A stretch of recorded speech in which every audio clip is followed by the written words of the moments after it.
Welcome everybody. You are in my car. So I just finished up a training session and there's some people in the gym and I didn't want to disturb them. And I also didn't want all the noise from the gym interrupting this video. So I'm currently hanging you guys up on the passenger side of my car. And the reason I'm doing this is because I know when I get home, after I go grocery shopping, cook dinner, eat, and get ready for tomorrow, I'm gonna want to go to bed. So this video will not get made. So I'm doing it now. I'm sticking to my goals of making the most YouTube videos in 2023, but that's my little side tangent. Let's get into the video. We're here to talk about peaking for a competition. I'm just gonna give you guys a quick rundown of like 2 or 3 things I think are really, really important that can help you if you are looking to peak for a competition, whether it's a weightlifting meet, it's a CrossFit competition, it is a sporting event, it is a season that you're preparing for of sports, that sort of thing, a marathon, 5K, what have you. So the first things first is, and I think the most important thing, is how you structure your training. Some people do 4 to 6 weeks. Some people want an 8-week block. Myself, I just did a 12 or 13 week training block. Some people want longer, 16 weeks. But as you're going through training, you want to really structure it to what you can handle. Don't do too much volume, don't do too much loading, and don't have too short of rests. And don't skip on the deload weeks. I think a lot of people's programming, everyone thinks it's going to be linear. You can just go up, up, and up, and up, and up to the competition, where you need more peaks and valleys.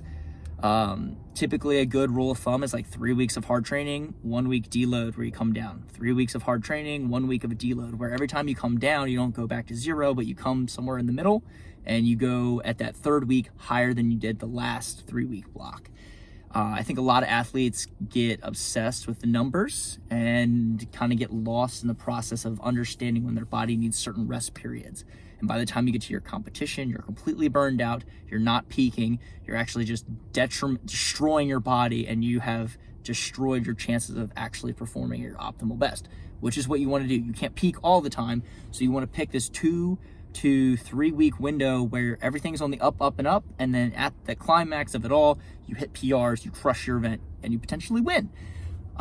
Whether it's personally win or overall in the competition, you win. So keep that in mind. Have an idea of when you want to peak and what best suits you. Some people can squat 3-4 days a week. Some people it's 1 time a week. So you got to find that, right? And a good thing to kind of consider is if you're in week 1 and you are completely destroyed, you're doing too much.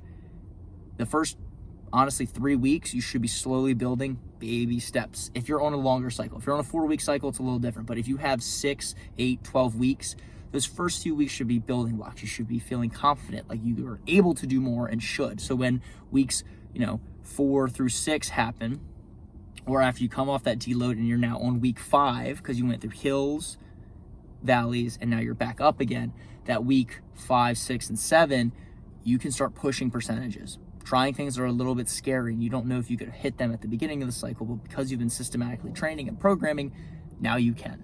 So that's just something to consider programming wise. The next thing is specificity of what you are eating to perform in your sport. If you're training for a marathon, you're going to eat a lot different than somebody who is training for a powerlifting competition. 2 totally different bodies, 2 different styles of sport. So there's gonna be 2 different demands for eating. So make sure you're eating and fueling how you should be. Make sure you're recovering, getting your sleep in. I think athletes lose sight of that and they focus solely on the training. A large part of it, and probably most of the important parts of it, is the training that is specific for your sport. But make sure you're doing all the tangible stuff outside of the sport. Because if you don't have the energy to perform, your body breaks down. Again, you're not gonna be in your optimal state to peak when the competition comes around. And then the third and final thing is practice how you play. So I have a weightlifting meet January 15th, and it is 8 days away. For the past 8 to 9 weeks, I have practiced in my singlet that I have to wear. I've practiced the percentages that I would like to hit, slowly building, and now that it just happened literally probably about 30 minutes ago, I have a general plan and guide for how I want the meet to go. What's my opening weight? What's my second weight? What's my third weight for both lifts? I know exactly how much rest I'm gonna need, and if I'm on a short clock, how big of a jump can I take? If I have a longer break, what can I do in between to prepare myself better? So I've acted as if I was at the competition. I've imagined the scenario, the setting, I've set up the environment as best I can and mimicked that. And we have been executing week in and week out over and over again. So when I get to the competition, I feel 100% prepared. There's nothing that is new or exciting that just like throws me off my game, and I can just be completely focused and just execute. So those are my little tidbits from a competition standpoint that I've just taken away over the years.